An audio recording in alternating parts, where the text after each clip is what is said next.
I'm older now. I'm an elder statesman of the fitness industry. I want something that's a little easier, a little less stress, and I'm willing to pay up on the front end for it.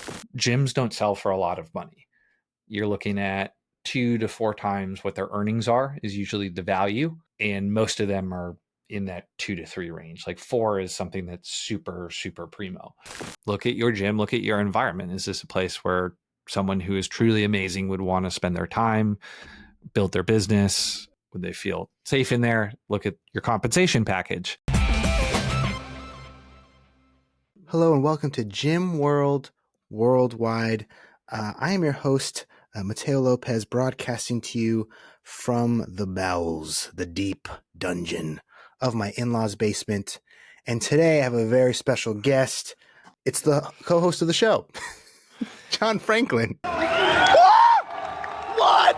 He's coming at you from his office. And really excited. We got a little special episode for you today. Today, what we're going to do is we're going to answer that question, a question that I think is a pretty juicy one. We're going to ask John the thing that you're all asking, which is, if he were to open a gym today, what would he do? How would he do it? What are the secrets? Now that we've gathered all this gym world knowledge, so I'm super excited to dive into this, especially for someone who helped him open some of those gyms. I'm excited to unearth some golden little nuggets for y'all. But before we get into that, John, how's it going? We really have peeked under the hood of a lot of gyms, you know. We have. Yes. We've seen the behind the scenes of quite a few now. So I do think of all the things we talk about, we have a very interesting perspective here. We've seen all shapes and sizes, you know. And we haven't found one we didn't like, you know. Exactly. That's right. That's right. You know. So for anyone tuning in for the first time, welcome. Really happy to have you. But you may not be familiar with who we are, in particular our guest and / host, John. So John, maybe the briefest of bios, a 60-second version. Who are you and how did you go from working at Abercrombie to owning 5 gyms in the tri-state area? And then building Kilo. I'm an Aries.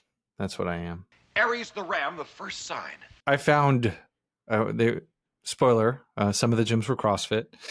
And my origin story is similar to many other CrossFit gym owners, where I started doing it, working just like a general corporate job right out of college. And it sparked something deep within me that I liked and wanted to explore more. Didn't like my corporate job. Went out to San Diego to learn the ropes at CrossFit Invictus. For those of you not in the CrossFit world, it's a very, very famous big deal CrossFit gym.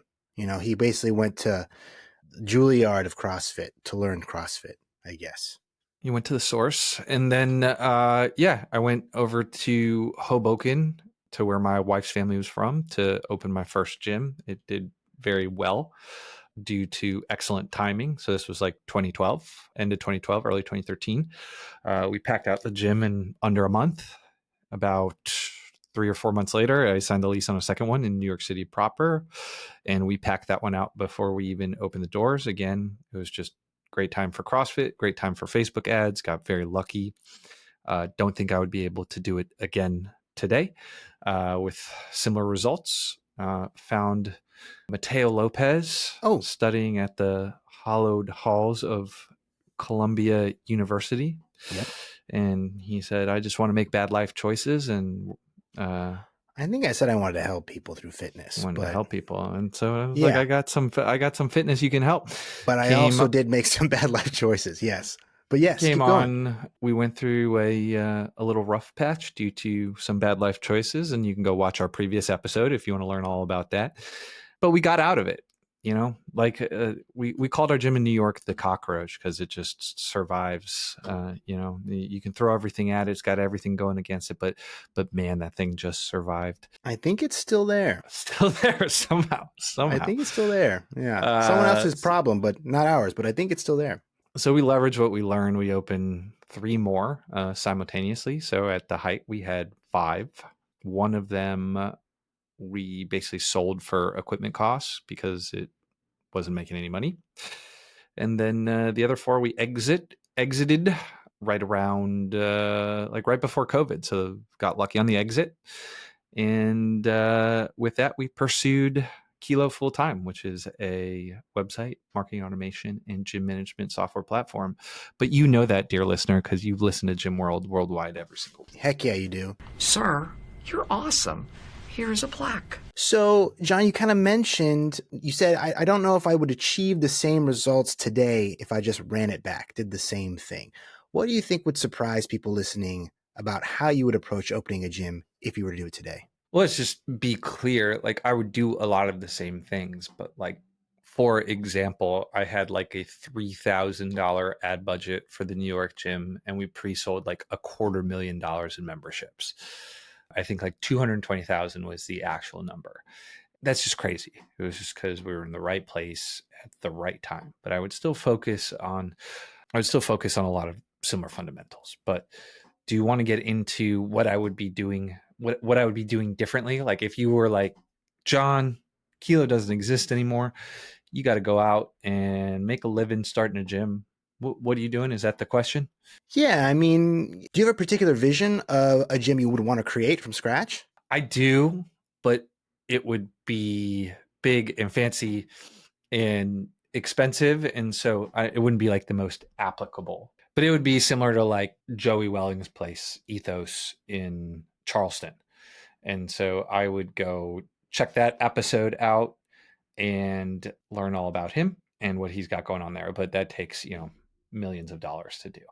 But if I was to start a smaller scale coaching gym, similar to probably what a lot of the listeners in the show own, if I had a specific modality picked out and it was a fairly common one, so say I was going to do small group personal training or like a personal training studio, I would definitely opt to buy an existing facility over starting one from scratch. Why, John? Why is buying a safer bet, or maybe even faster than starting from scratch, even if you have you think a compelling vision or compelling model? Well, if you're like in the position where, the amount of money you have to start a gym is a credit card swipe, like, whatever your credit limit is, I wouldn't recommend this approach. But if you've got a little bit of jingle in your pocket, or you can access maybe a little bit of money, if you're buying like an established profitable gym that has been around for a while, one, gyms don't sell for a lot of money. You're looking at 2 to 4 times what their earnings are is usually the value. And most of them are in that 2 to 3 range. Like 4 is something that's super, super primo, which is probably what I would pursue, honestly. And the reason for that is, one, you can finance it through the SBA if you're in America. And so you, depending on the numbers of the business, you only have to put down about 10%. So if I was buying $1 million gym, I would only need access to $100,000, and $1 million gym is going to be putting out, 300,000-ish in profit every single year. And so we know that top 10% of gym owners are making $100,000 or more. So I would guess it's a fraction of 1% make $300,000 or more. You're already in the top 1% of gym owners. And to get there, it's got to be located in the right place. It's got to have good staff. It's got to be operationally excellent. Like, they've figured out a lot of the stuff, and they've also gotten lucky. So we've previewed a ton of owners on this show where they have 2 locations, or they had 2 locations, and one of them was incredibly successful, and one of them was a dog. Same concept, same system, same people across both locations. Just sometimes in some locations, you put lightning in a bottle, and I just want to buy that. I don't want to go out and have to figure that out. And I know from my personal experience opening gyms with you, Teo, where, some of them, they just worked right off the gate, and other ones were an absolute slog. And I don't want to slog. I'm older now. I'm an elder statesman of the fitness industry. I want something that's a little easier, a little less stress, and I'm willing to pay up on the front end for it. Hey, gym owners, are you looking for a way to generate more leads, close more sales, and increase client retention? Introducing Kilo. We are a software company that gives gym owners the tools they need to increase revenue and run a successful gym. With Kilo, you get a beautifully designed website to capture more leads, an integrated marketing automation platform to increase sales, and our gym management software so you can add new client memberships, process payments, and organize your class schedule. If you're ready to upgrade your gym management software, book a call at usekilo.com. John, you mentioned buying a profitable gym. I just had Ken and Jessica Williams. They own four CrossFit gyms in the Dallas area. You know, what they did was they bought gyms that were kind of just scraping by or breaking even, but they saw the upside. You know, these were gyms where, you know, the owner was absent. It had at one point been a gym with a lot of members, making a lot of money, and since kind of like tapered out. But they saw the opportunity. All they needed to bring was their systems, their service, their special sauce, and they could make it profitable again. And that's also something we did when we did the deal with CrossFit Rittenhouse. So why this approach of something that probably has a higher price point where the gym is profitable, is doing well, versus something that's maybe just scraping by or maybe losing a little bit of money, but you can see where you can turn on the gas. That's a great strategy. Like what you're saying, buy one that's, you know, breaking even. Like you mentioned, like one of our best gyms was a result of that, but it required a ton of work, and it required firing staff, and it required making a bunch of changes to the facility and dealing with legacy members. And so like turnarounds are very difficult, but the upside is way better, and the amount of capital that you need is usually way less. So it's a great approach. But if I'm talking from personal experience and assuming I am where I am now, you know, I got a little bit of coin, so I could afford to mitigate that risk. I could be a little farther down in the progress, and I can really just, you know, focus on squeezing out that last 10% of upside there. And if it's something where it's been this established profitable gym for the last 10, 20 years, chances are it will continue to be an established profitable gym for the next 10, 20 years. So a little bit easier when you're getting started.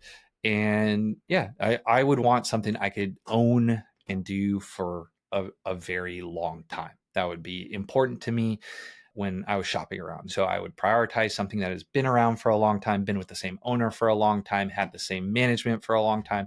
And it's going to be really expensive, and it's going to take a little longer to find. Well, John, when you're looking for this gym, if you were to look for this gym, how does real estate factor into your decision process? So, I mean, there's two things. There's site selection. And so when you are buying a gym, the site is obviously already selected. We've done articles and podcasts about lease issues and how to get the best out of your lease. So go check those out if you got questions on many of the lease mistakes that have been made throughout time. But what I would prioritize is a gym owner that owns their real estate, and I would want that rolled into the deal. A lot of times with the SBA, you can borrow up to $5 million to buy the business and the underlying real estate. And so I would want to do that. One example, so a lot of people would be like, that doesn't exist, it's impossible. And yes, that would be my objection. I mean, if you have a profitable gym, I mean, Kalita, she's the CEO of Kilo. She's an example of a very profitable gym, a gym that was successful, and then sold the business, but kept the real estate that it was on because she also owned the building. I would be surprised if there was someone who owned both, was willing to sell both at once. But yeah, maybe you have an example. I could think of like a target in our town. So Andrew Frezza, who's on our podcast, is the owner of Fit Town. And it used to be a CrossFit gym. They're no longer a CrossFit gym, but it's been a very successful facility for, I think they're 10 years now, own the underlying real estate. And like that would be a target. I would go knocking on that door, and I would try and find others like it. I haven't done the search recently because I'm not in the market for a gym, but that would be like my golden criteria. And for me personally, like I'm not moving. I live where I live in paradise. I'm not going anywhere. So I wouldn't be willing to move to Iowa for the perfect opportunity. If you are younger or the 20-year-old version of me, like I would have gone anywhere to get the right gym and spot. So your situation may be different. For me, I need to stay in town. And so if I was looking, I would put more weight in finding the correct gym than I would finding like an okay gym with the underlying real estate, because you can always move the gym into a building you bought. But site selection is incredibly important. For some reason, some sites will work, and then you move into something you think is a better site and it just doesn't work as well. And certain spaces are just kind of like magical.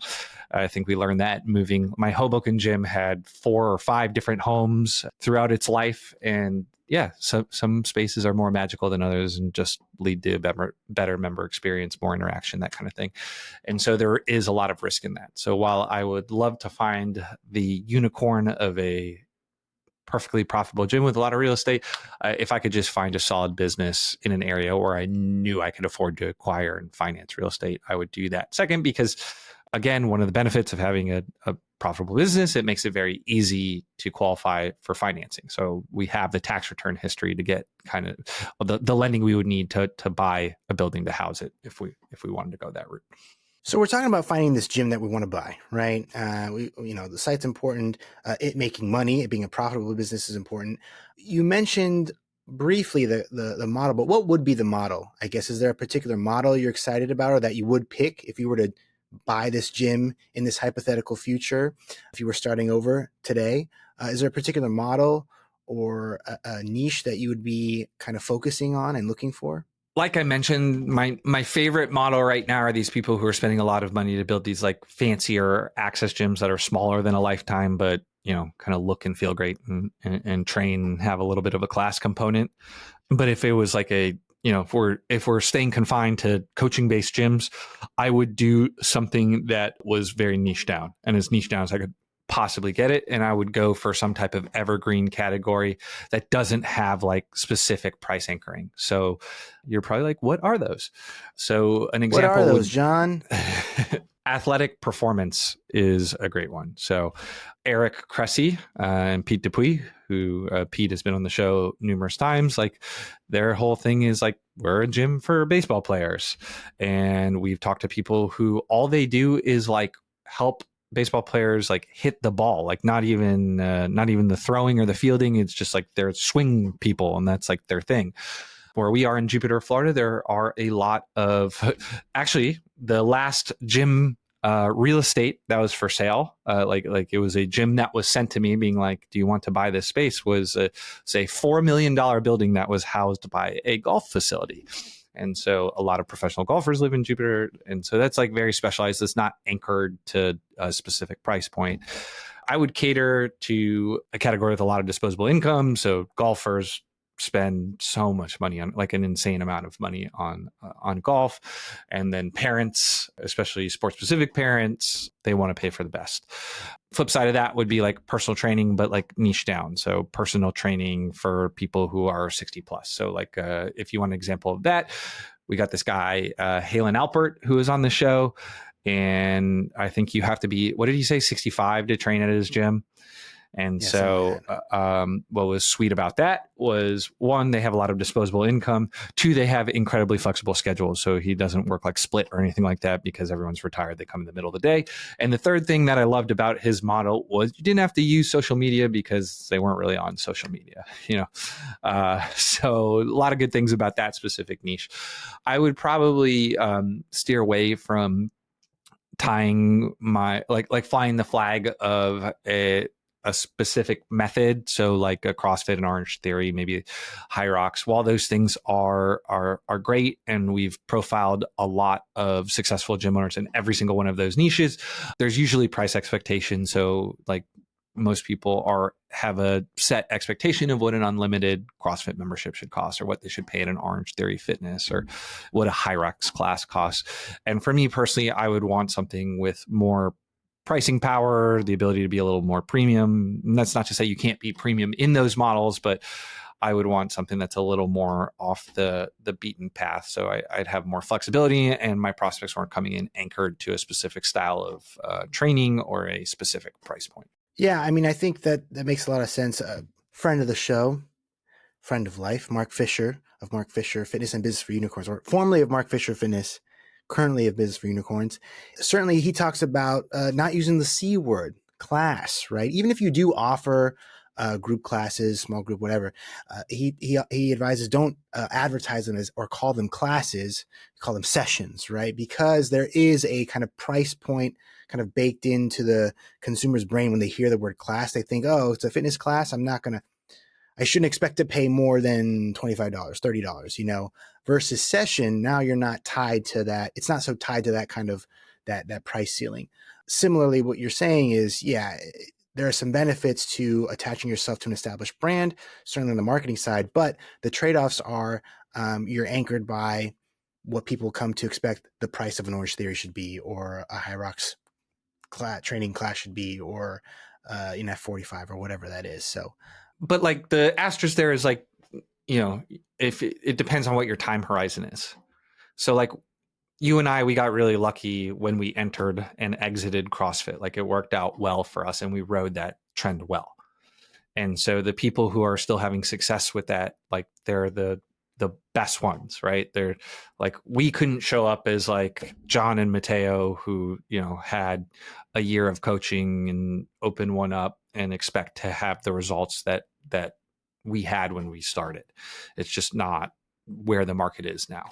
The modality that is similar to where CrossFit was when we started right now is like High Rocks. And so, I think High Rocks is going to be hot for, I don't know how long it's going to be hot for, but it's very clear that trend is inflecting and it's a great time to open High Rocks training facility.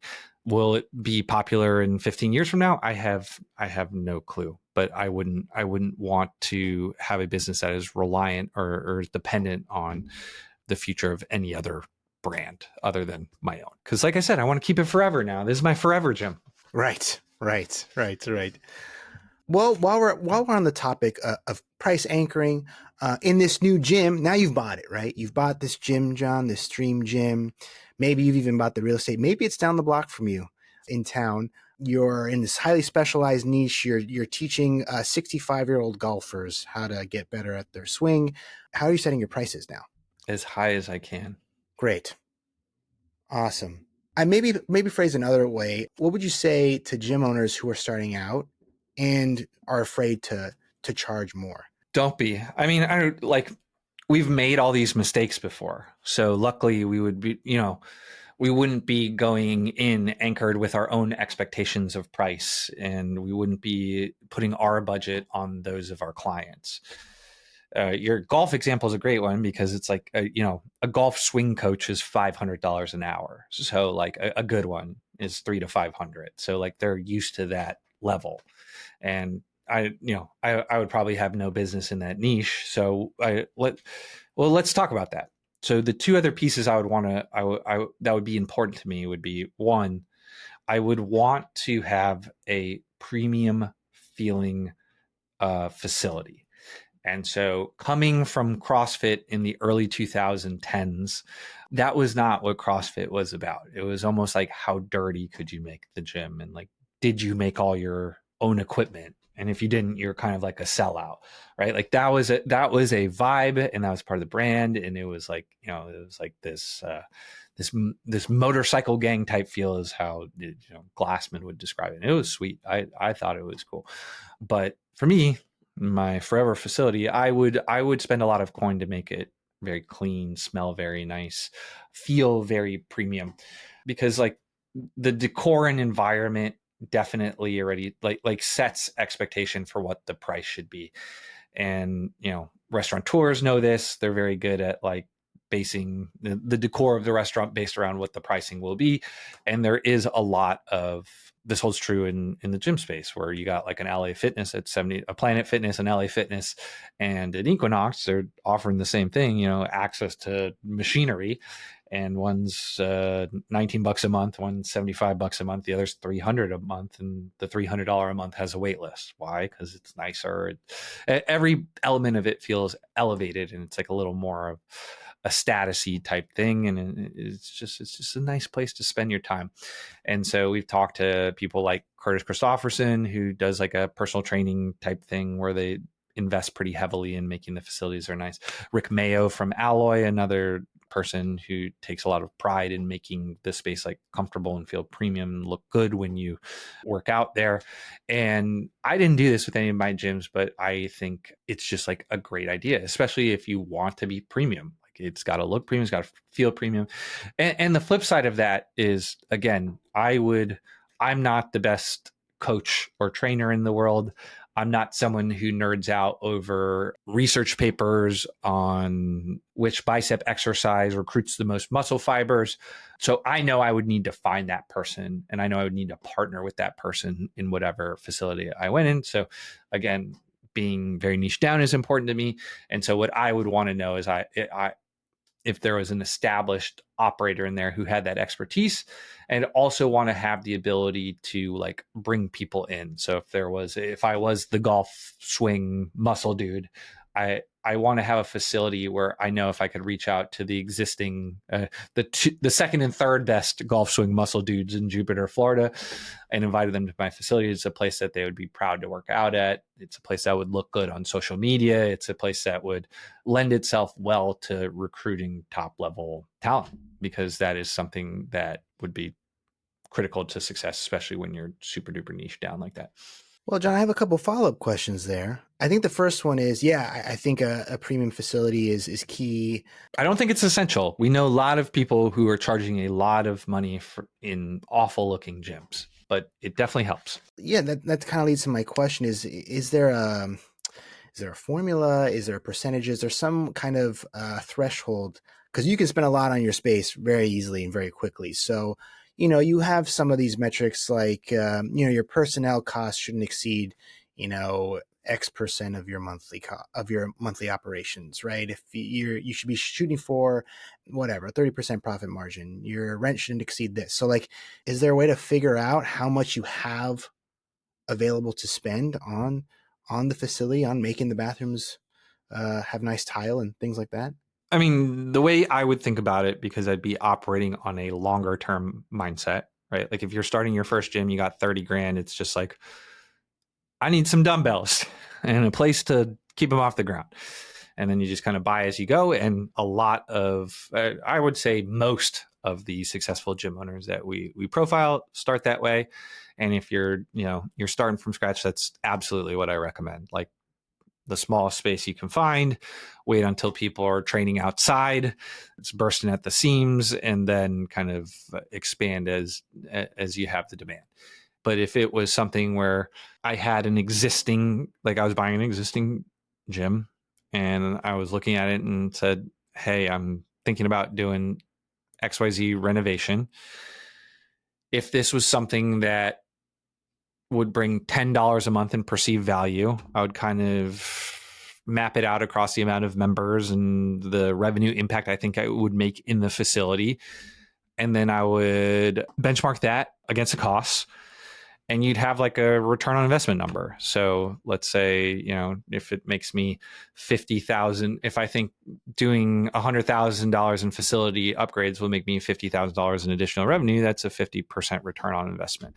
And so I would do any investment where I can get 50% of my money and it allows me to keep my clothes on, I'm in. So, it's kind of the back of the envelope stuff I would work on, assuming that I could get access to the capital I needed to do whatever it is I wanted to do. The other thing you mentioned was kind of the people you would hire if in this hypothetical new space. You mentioned that you would look for someone, if you are niching down, right? If you're doing some kind of specialized training offering, you'd also find someone who's an expert in that field and who maybe has a little bit of a built-in following. How would you, protect the brand and also just the quality of the service if this star person or even this partner that you said partner decides to leave, this niched expert in golf swings decides to leave? How do you protect against that? I mean, you treat them well, or to the best of your ability, and you compensate them fairly. But it happens all the time, and it is universally shitty when it does. And so it's kind of just a cost of doing business. Like, you're going to have people who leave and take your members. You're going to have mishires. You're going to have arguments with people about what fair and equitable compensation is. It's just part of the game. And so I would try not to make my business dependent on one person. In a perfect world, you would have 2 to 3 people that were full time. And in a perfect world, the 2 to 3 of them wouldn't leave altogether and steal all your members. But yeah, that's anytime you are in business, that is a risk that you have. And the thing that you can do is you can try and tie them in. You can give them some type of performance-based pay package. But I think there are a lot of people who don't necessarily want to take all the risk of starting their own thing or doing all the business stuff and are just perfectly content doing the thing that they're the best in the world at, which is, golf swing lifting. Right. Golf swing lifting. Golf swing lifting in this case.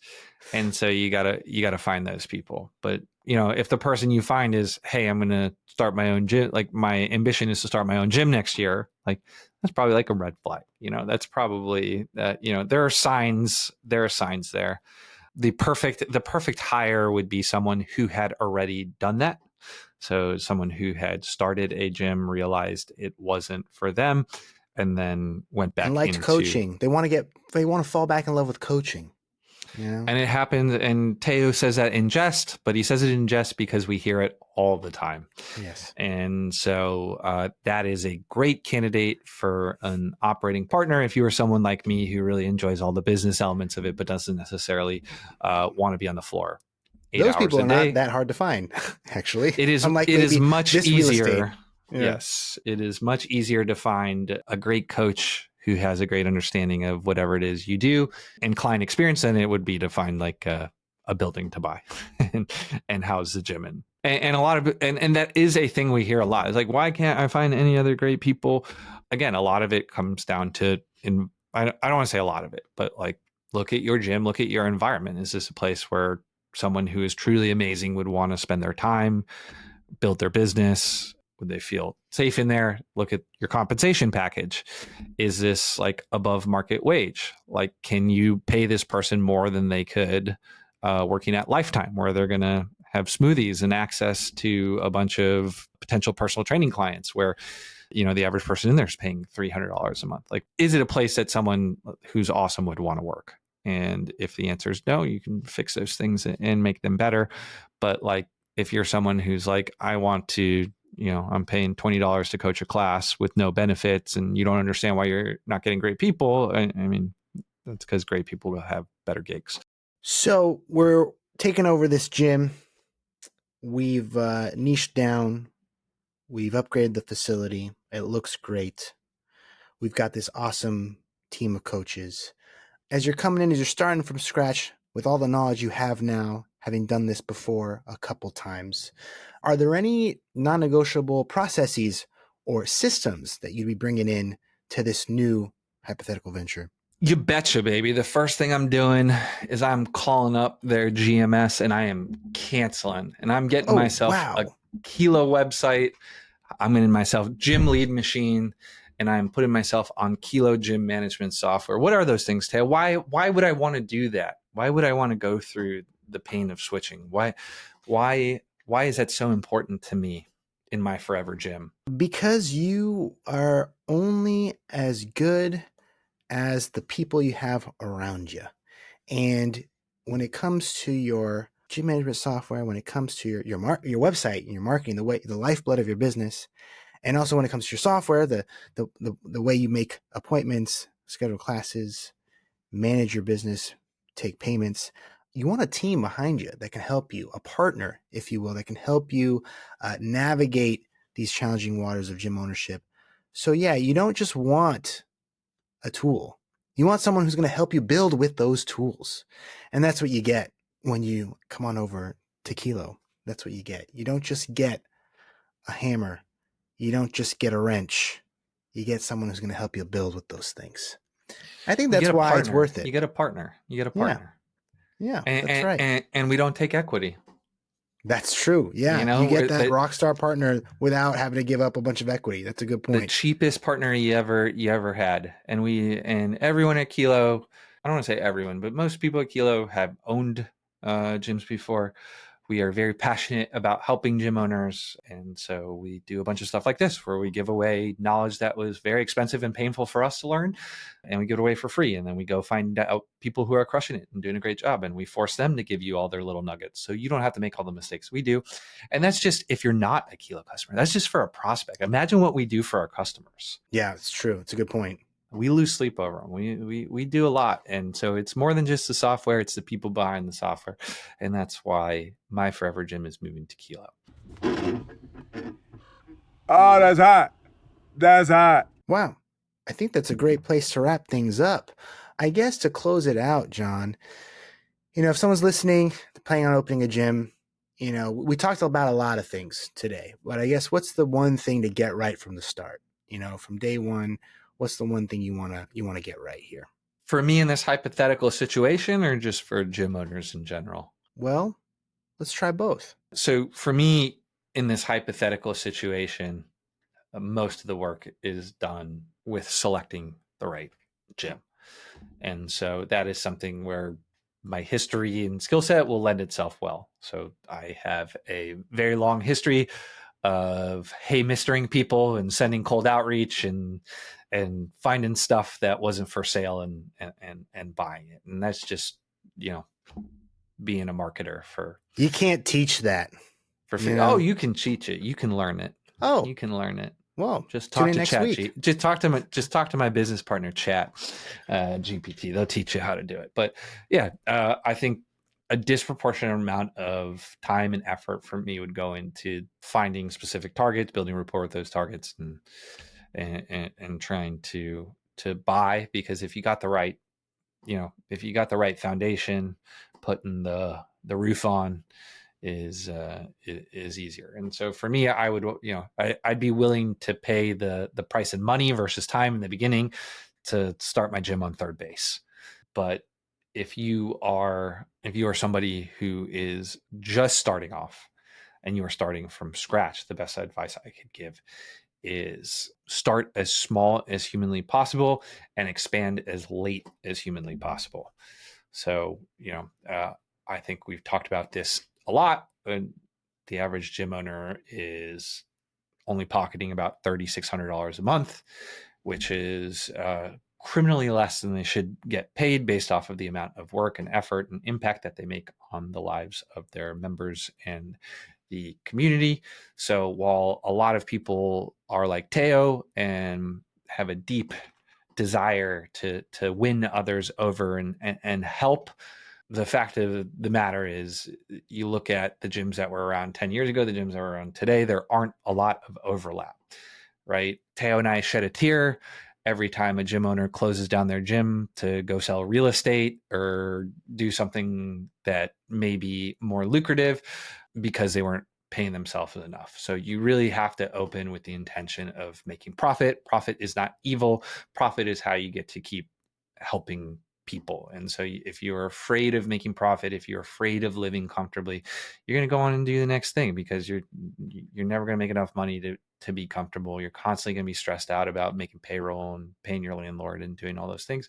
And the best way to ensure you make a profit in the beginning is keeping those expenses tiny.